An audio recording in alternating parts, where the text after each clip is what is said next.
dirais qu'ils sont de plusieurs ordres. Ils sont tout d'abord liés à l'offre hospitalière qui, dans les territoires ultramarins et les régions ultramarines, a évolué à un rythme inférieur à celui de la métropole. Par ailleurs, ils sont liés aussi à des enjeux de modernisation des infrastructures. Ces dernières années, il y a eu des gros efforts pour construire de nouveaux établissements, nouveaux hôpitaux. Je pense aux hôpitaux qui ont été construits, qu'il s'agisse des Antilles, le CHU de la Guadeloupe, ou encore qu'il s'agisse des centres hospitaliers de Papeete, ou encore de Nouméa. Mais pour autant, nous accusons quand même un retard et il convient de renforcer cela. Alors pourquoi je vous dis cela? Parce que la crise Covid a été un énorme révélateur.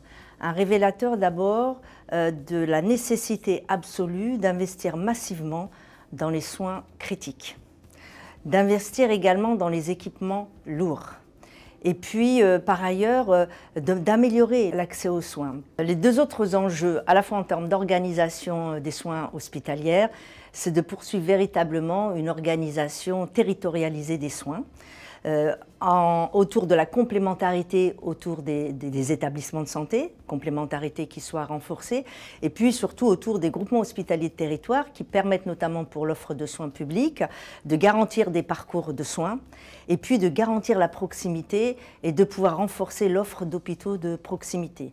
Le deuxième point, c'est qu'il y a des gros enjeux de santé publique en matière de maladies chroniques, et à ce titre, il faut absolument mettre en œuvre des dispositifs qui permettent de maintenir en santé les populations et surtout d'enrayer l'engrenage des maladies chroniques. Je pense au diabète de type 2, je pense à l'insuffisance cardiaque. Et pour ce faire, par exemple, à la Fédération hospitalière de France, nous avons mis en place une approche de responsabilité, une approche populationnelle autour de la prise en charge du diabète de type 2.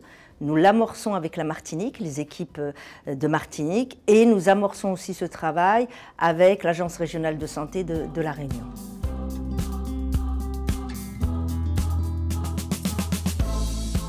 Alors la situation, elle est assez diverse en fonction des différents territoires. Si nous considérons La Réunion, l'île est plutôt attractive. En revanche, si nous considérons Mayotte ou la Guyane, là nous avons des grosses difficultés de recrutement. Alors à ce titre, il convient d'agir sur plusieurs facteurs. Pour pouvoir attirer et fidéliser, il faut certes garantir des rémunérations spécifiques, mais ce n'est pas le tout. Il faut aussi garantir des conditions d'exercice et de travail avec des équipements, avec des équipes et avec des locaux adaptés. Il faut aussi pouvoir garantir une formation continue tout au long du parcours pour pouvoir notamment se former aux technologies de pointe. Comment pouvoir améliorer cela? La formation, par exemple, c'est un enjeu essentiel. La formation et la formation de nouveaux professionnels de santé. Le fait de renforcer l'universitarisation des différents territoires est une excellente chose. Parce que les CHU, les centres hospitaliers universitaires, ne sont pas uniquement que des lieux d'excellence de soins, ce sont aussi des lieux d'enseignement et des lieux de recherche. En termes d'enseignement, ça permet aussi d'améliorer la formation des médecins, mais aussi des équipes paramédicales. Et puis, en termes de recherche, ça permet aussi de mieux valoriser la recherche, c'est attractif pour les équipes. Et puis, en ce qui concerne ces territoires, ils ont quand même une spécificité qu'il convient de mieux valoriser. C'est toute la recherche qui est faite autour des maladies tropicales, et nous savons combien les enjeux des maladies tropicales sur la chronicité sont importants.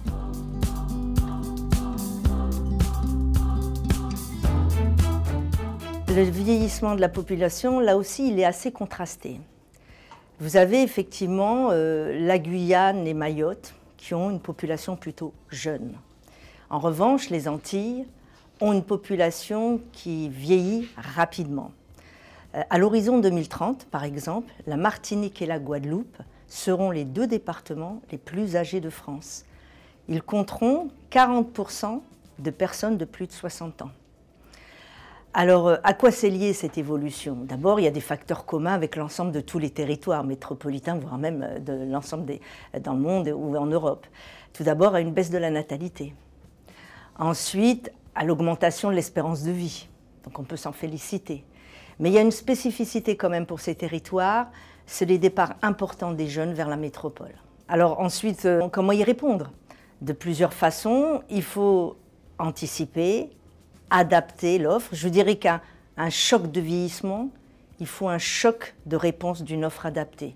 Donc une offre d'hébergement temporaire, une offre d'accueil de jour, mais également une offre d'hébergement au long cours, renforcer l'accompagnement et les prises en charge à domicile, et puis renforcer et accompagner et soutenir les réseaux gériatriques.